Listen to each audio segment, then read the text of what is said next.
seeing the lighting of what the Salvation Army calls the world's largest version of its iconic Red Kettle in New York's Times Square this morning.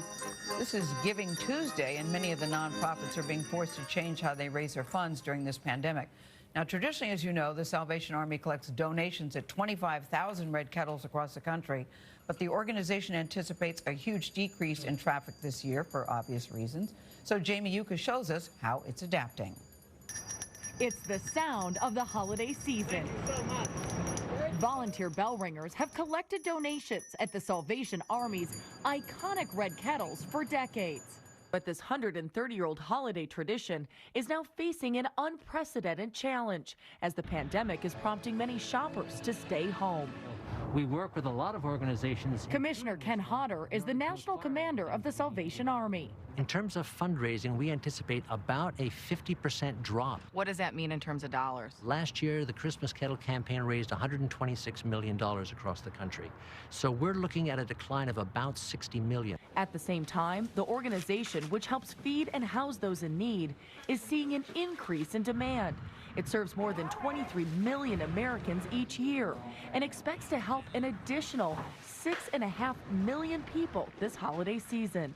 It's a perfect storm. To adapt, the kettles are going high-tech, giving donors a contactless option to pay electronically. And the Red Kettle campaign is going digital, enlisting celebrities like Karamo Brown from the Netflix hit Queer Eye.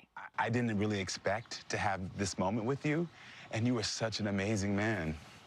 Brown was a social worker in Los Angeles for more than a decade, often referring his clients to the Salvation Army.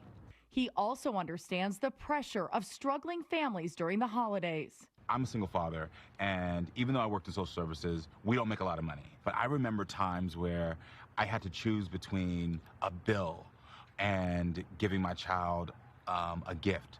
Had to choose between, putting gas in the car and, buying some extra food for the house. What was that like for you as a dad to have to make those choices? It was heartbreaking. I felt isolated. I felt alone. Now he's sharing stories about the Salvation Army's work with his nearly 3 million social media followers. He believes the pandemic has made Americans more empathetic. We're seeing this sort of shift of connection where people are like, I'm not going to judge you for what you need. I'm going to support you because you've asked for help. When you look at the math of how much more need there is this year versus what the deficit could be, do you think you can pull this off? I 100% believe we're going to pull it off. And the reason is because I believe in people. I believe that we all, at the core of us, want to connect and want to help and want to love each other.